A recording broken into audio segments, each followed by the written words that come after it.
골로새서 1장 24절부터 다 같이 한번 29절까지 읽겠습니다.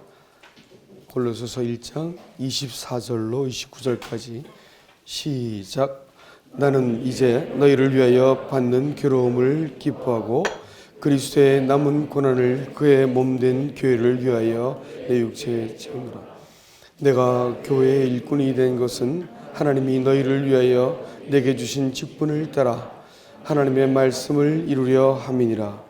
이 비밀은 만세와 만대로부터 감추었던 것인데 이제는 그의 성도들에게 나타났고 하나님이 그들로 하여금 이 비밀의 영광이 이방인 가운데 얼마나 풍성한지를 알게 하려 하심이라.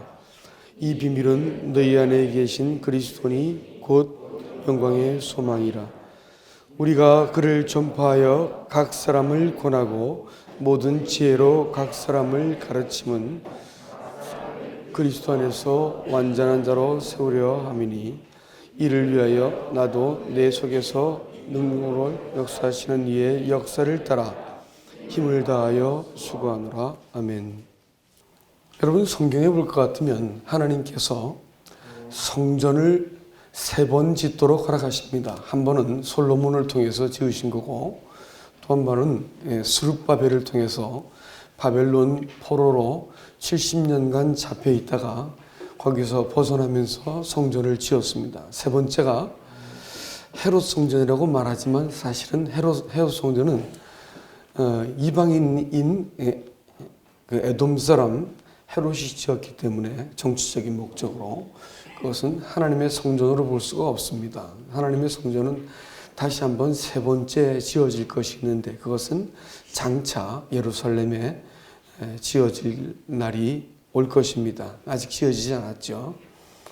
그런데 이제 성경에서 정말로 중요한 성전은 뭐냐면 스룹바벨 성전입니다. 왜냐하면 예수님께서 스룹바벨 성전이 세워지고 나서 69일을 세워가지고 이 땅에 오시고 죽임을 당하시는 사건이 나타납니다. 다니엘서 9장 24절에 볼 것 같으면 기름 부은 자가 성전이 곤란한 중에 세워진 이후에 69일에가 지난 다음에 69일에 하면 69 곱하기 7입니다. 7년을 한 이래로 보기 때문에 그래서 483년 그렇죠? 483년이 지나고 나서 기름 부은 자 곧 예수 그리스도가 십자가의 실로 죽는 사건이 나타납니다. 그 백성과 또 성전을 위하여 하나님께서 70일회로 기한을 정했다는데 나머지 한 일회를 남겨놓고 기름 부음 받은 자가 죽었습니다. 기름 부음 받은 자라고 하는 것은 굉장히 중요한 의미가 있는데 그것은 이스라엘 백성을 이스라엘 백성답게 하는 존재이기 때문에 그렇습니다. 기름 부음 받은 자가 끊어져 버리면 이스라엘의 존재가 소멸되어 버리는 것이고 또 존재 가치가 소멸되는 것입니다. 그래서 기름 부음 받은 자가 끊어진 이래로 이스라엘 백성은 없는 것과 마찬가지로 되어 버렸죠. 왜 그러냐면 하나님이 그 천지를 창조하시고 사람을 지으실 때 사람을 자기 형상을 따라 지으시고 만물은 자기 형상 곧 하나님의 아들 안에서 세워지도록 만들어 놓았습니다. 그러니까 사람과 만물에는 하나님의 법이 딱 있는 거예요. 만물은 하나님의 법대로 움직이고 사람도 하나님의 법대로 살다 죽게 되어 있습니다. 하나님께서 거주의 경계를 정하시고 사람의 삶의 시간을 정하십니다. 그리고 사람의 마음속에서는 하나님이 양심을 주고 또 자기가 하나님 앞에서 어떠한 존재인지를 살필 수 있는 하나님께서 리빙 소울을 주셔가지고 사람으로 하여금 하나님의 법에 끊임없이 사람을 세우는 일들을 하십니다. 그래서 처음 사람을 지어놓고 나서 하나님께서 그 형상을 따라 지으신 후에 법을 주셨습니다.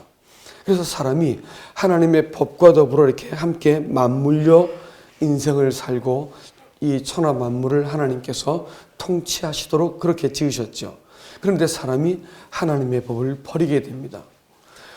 사람이 하나님의 법을 버릴 것 같으면 사람은 그때부터는 부조화스럽고 허무하고 혼돈스럽고 어둠 가운데 던져지게 되어가지고 정확하게 허무한 것을 위해서 인생을 살게 되었고, 또 정확하게 인생의 궤적은 혼돈 그 자체입니다. 또 정확하게 사람의 마음은 이 표리가 부동하고 거짓되고 부패할 것이 분명한 것입니다. 이것이 하나님의 법을 잃어버린 사람들의 특징이고, 이 사람들은 하나님의 공정한 기준, 그 심판 앞에 서게 되어질 때 하나님의 무서운 심판과 또 공의로운 하나님의 형벌 앞에 던져지게 될 것입니다. 하나님은 이 사람을 그냥 내버려 두지 않으시고 이 사람에게 찾아오셔가지고 하나님이 언약을 맺고자 하십니다. 언약이라고 하는 그것은 하나님의 법에 사람을 회복시키고자 하는 하나님 편에서의 배려입니다. 그래서 사람은 하나님의 법에 도무지 격이 맞지 않고 하나님의 법을 끊임없이 범하는 존재이지만, 하나님께서 사람으로 하여금 하나님과 이 하나님의 법에 설 수 있도록 하시기 위해서 사람을 갱신시키시고, 또 하나님께서 이 하나님의 그 법에 사람이 설 수 있도록 사람의 죄를 씻기시는 이런 이 약속을 주셨습니다. 그래서 이 제사라는 약속을 통해서 하나님께 나가기만 하면 하나님과의 관계가 언제든지 회복될 수 있도록 그와 같이 만들어 놓으셨습니다. 법은 불변하지만 하나님의 언약은 이 연약한 사람으로 하여금 이 하나님의 법에 설 수 있게 만들기 때문에 사람한테는 정말로 소중한 것이 하나님의 언약입니다. 그래서 이스라엘 백성이 언약을 딱 맺고 나서 하나님이 자기 백성이라는 호칭을 주셨고, 이스라엘 백성, 하나님의 백성으로서의 정체성은 하나님과 언약을 맺고 나서부터 시작됩니다. 그래서 언약 백성이 곧 구원받은 백성이 되는 것입니다. 그러나 이 백성들이 이 하나님의 언약을 어기게 되어지죠. 하나님의 언약은 제사를 통해서 하나님께 계속해서 자신을 갱신하는 것이었었는데 이걸 포기해 버렸습니다. 하나님께서 언약이 깨어지니까 그 백성을 버리고 말았죠. 그리고 이 언약이 시행되는 것이 어디냐면 성전이었습니다. 성전은 제사장이 있고 제물이 있었습니다. 제단이 있었고요. 그래서 기름 부음 받은 자가 바로 거기서 하나님과 사람 사이를 중재하는 역할을 했었는데, 그 기름 부음 받은 자를 죽여버렸으니 그 백성이 존재해야 될 가치가 없어져 버린 것이었습니다. 그래서 이스라엘 백성은 2000년 동안 유리방황하면서 고통을 겪지요. 하나님은 이 실패해버린 첫 번째 대상 말고 새로운 백성들을 얻고자 하셨습니다. 그 백성들을 역시 이 언약을 통해서 하나님과 하나님의 법에 사람을 세우고자 하신 것은 똑같은 원리입니다. 그래서 이 두 번째 원리, 다시 말하면 사람이 이 하나님과의 언약 관계를 통해서 마음을 새롭게 해서 하나님의 거룩하심과 또 하나님의 그 신실하심과 약속과 사랑과 인격과 성품 앞에 사람이 딱 서게 되는 것을 하시기 위해서 이제는 하나님의 더 이상 사람의 상태와 죄를 보지 아니하시고 사람을 언제든지 이 그리스도의 피를 의지하고 그 예수 그리스도의 피를 통해서 언약하신 하나님을 의지하기만 할 것 같으면 언제든지 하나님께서 그 사람을 새롭게 하셔가지고 하나님의 그 법 앞에서 아무런 문제가 없는 사람이 되게 하시는 언약을 주셨습니다. 오늘 우리가 떡과잔을 뗀 것은 바로 그 언약에 대한 재확인인 것입니다. 사람이 이 언약 속에만 있을 것 같으면 영원히 버려지지 않고 하나님과 살아있는 관계 속에 머물 수가 있는 것입니다. 예배를 드린다고 하는 것은 그러기 때문에 우리에게 생명처럼 소중한 것입니다. 떡과 잔을 통해서 우리가 끝까지 그리스도 안에 머무는 것은 그렇게 해서 중요한 것입니다. 이제 남아있는 한 일회가 있습니다. 그 7년 동안 이스라엘 백성은 다시 회복이 될 것인데, 공중에 예수 그리스도께서 강림하셔가지고 이스라엘 백성들을 다시 다 이렇게 회복을 해서 올라가실 때가 있을 것입니다. 여러분, 이 두 번째 스룹바벨 성전이 중요하다고 했는데, 이것이 왜 중요하냐면 이 스룹바벨 성전이 세워진 정황과 지금 교회라고 말하는 하나님의 백성들이 하나님의 교회를 세워가는 과정이 똑같기 때문에 그렇습니다. 그들이 바벨론으로부터 나왔어요. 70년이면 벌써 두 세대가 지나가기 때문에 뿌리 내리고 손자 손녀 다 봤습니다. 그러니까 살만하고 먹고 살만한 환경이 다 갖춰진 상태에서 하나님의 약속과 명령이 다시 주어지고 예루살렘에 가서 성전을 지으라고 이렇게 말을 합니다. 올라갈 것 같습니까? 안 올라갈 것 같습니까? 사람들이 올라가지 않았어요.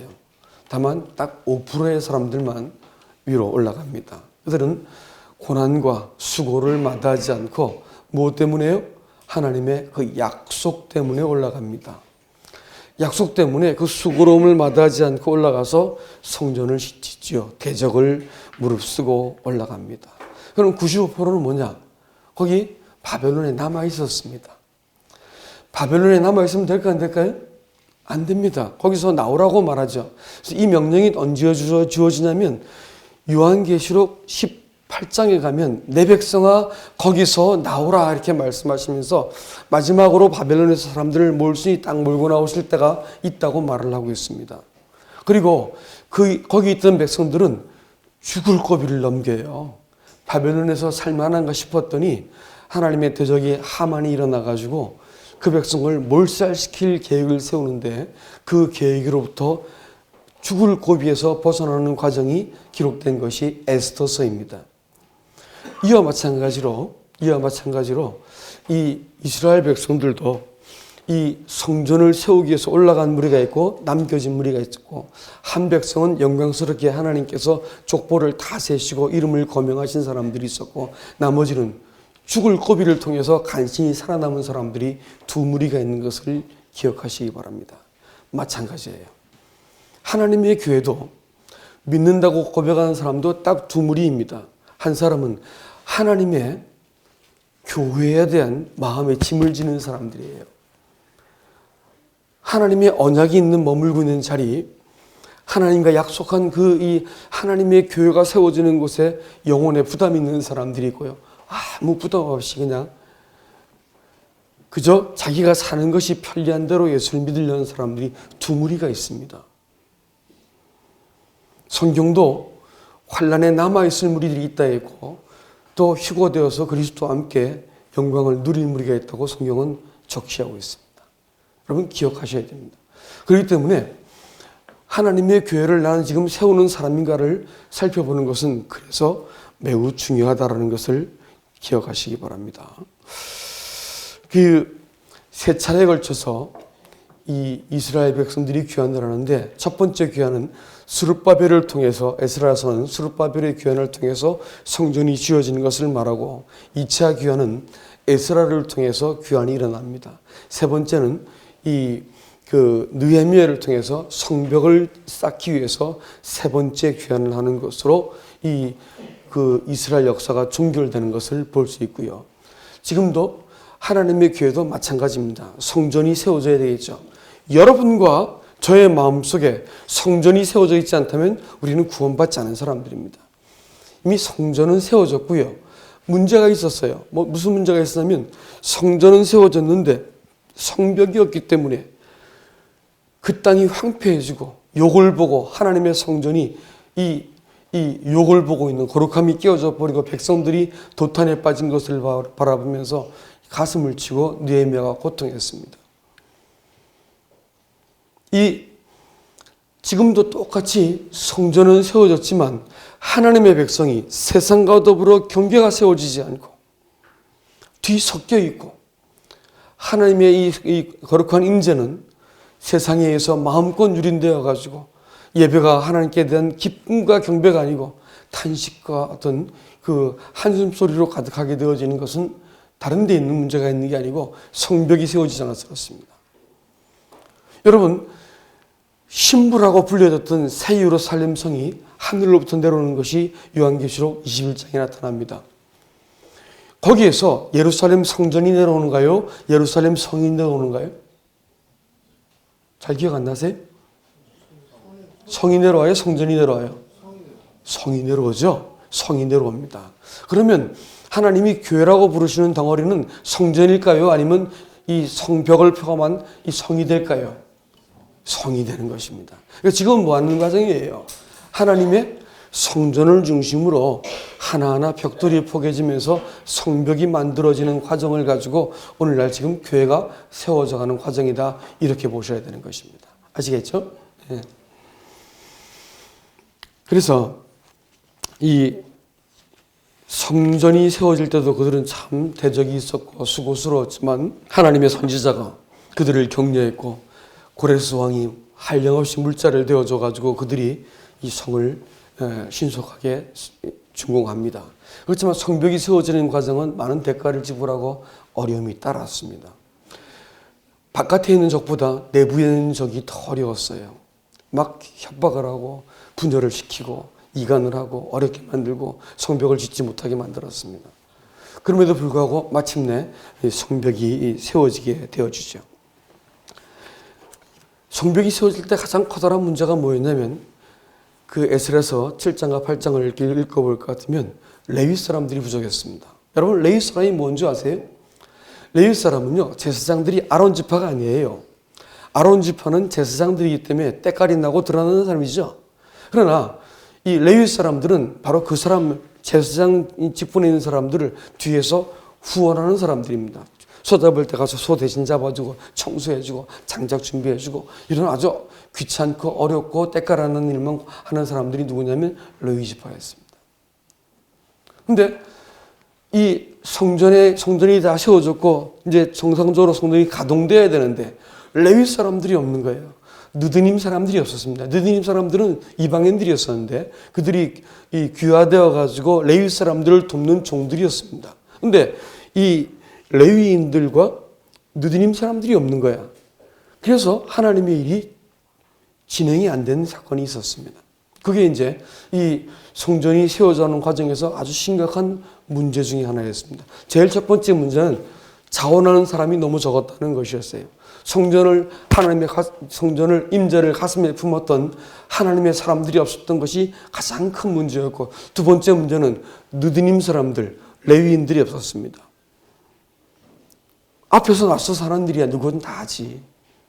잘나 사는 것이 아니고 그 사람을 세워야지 교회가 될 것 같으면 좀 못나서 세우는 거예요. 그래서 교회 주로 앞에 선 사람들은 죄송합니다. 주로 제가 그래서 그렇습니다만 못난 것들 많습니다. 잘 보세요. 네? 주로 못난 사람들이 앞에 서라고. 교회도 사실은 숨어서 섬기는 사람들이 더 훌륭한 사람들이고 똑똑한 사람들입니다. 근데 이런 분들이 별로 없다는 게 문제야. 교회 숨은 봉사가 넘칠 수 있기를 주님 이름으로 축복합니다. 이럴 때 아멘 하는 거예요. 예, 그렇습니까? 예. 사랑합니다. 형제님 사랑합니다. 예. 세 번째 커다란 문제가 뭐였냐면 경건한 방백들이 없었습니다.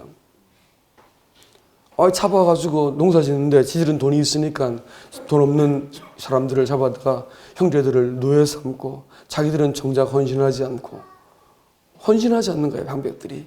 그리고 이 이방인들과 통혼하고 대적과 더불어 내통하고 못된 짓들은 방백들이 도맡아서 헌신되지 않았어. 경건하지 않았어. 자기 일 뜨지 않았던 거예요. 하나님의 일이 지연되었던 가장 커다란 이유가 인도자들이었습니다. 인도자를 잘못 쓰면 교회는 그냥 망가져 버리는 거예요. 로열티입니다. 로열티. 충성스러움입니다. 하나님의 나라와 그 일에 충성된 사람들이 방백들인 것입니다. 이런 일들이 교회 가운데 있어야 할 것입니다. 시간이 없기 때문에 제가 말씀을 맺겠습니다. 이젠 하나님의 교회가 세워진 원리는 똑같았습니다. 그때도 자기 집 앞에서 다음 사람 집 앞에까지 그 자기 앞에 성벽을 그 사람이 세웠어요. 딴 데 가서 집 세운 게 아니라 자기 집을 방어하기 위해서 자기 집 앞에 있는 그 성벽을 자기가 쌓아가지고 어디까지 갔다고요? 다음 사람한테까지 연결시켜주면 자기 일을 다 마친 거에 됐어요. 여러분, 교회가 세워지기 위해서는 먼저 가정이 세워져야 됩니다. 교회에서 사는 이 사람이 집에 가서도 똑같은 신앙의 원리를 가지고 자식들과 아내와 남편을 대하기 시작하면 가정이 경건해지는 것이고요. 그 다음에 교회에서의 사역의 가장 이 백미는 어디냐면 연합입니다. 내 사역과 다른 사람의 사역이 같이 맞물리는 거예요. 이게 어긋맞으면 하나님의 이 일은 거기서 끝나버립니다. 구멍이 뚫려버리는 거예요. 나는 지금 누군가에게 지지대가 되어 있고, 나는 누군가의 지지를 받아가지고 여기까지 구원받아서 이 자리에 서게 된 것이고, 나는 누군가의 이웃이 되고 누군가를 또 지지에 바치는 한 벽돌이 되는 것처럼 하나님께서는 이 성벽은 반드시 원리가 뭐냐면 자기 집 앞에서부터 다음 사람 집 앞에까지 그걸 담당하는 것이었습니다. 그래서 가정과 가정이 만나가지고 대화를 나눌 때 같은 그리스도가 공유되지 않으면 그거 위험한 신앙입니다. 같은 그리스도가 공유되어야 되고 온 교회에 흐르는 성령의 흐름과 가정교회와 그 가정에서 흐르는 성령이 같아야 됩니다. 이게 같지 않은 것은 굉장히 위험한 거예요. 그래서 지난 금요일날 모여서 우리들이 여기서 모이는 치열하게 모여서 그리스도를 나누는 교제가 가정교회로 흘러가고 또 교회로 흘러가야 됩니다.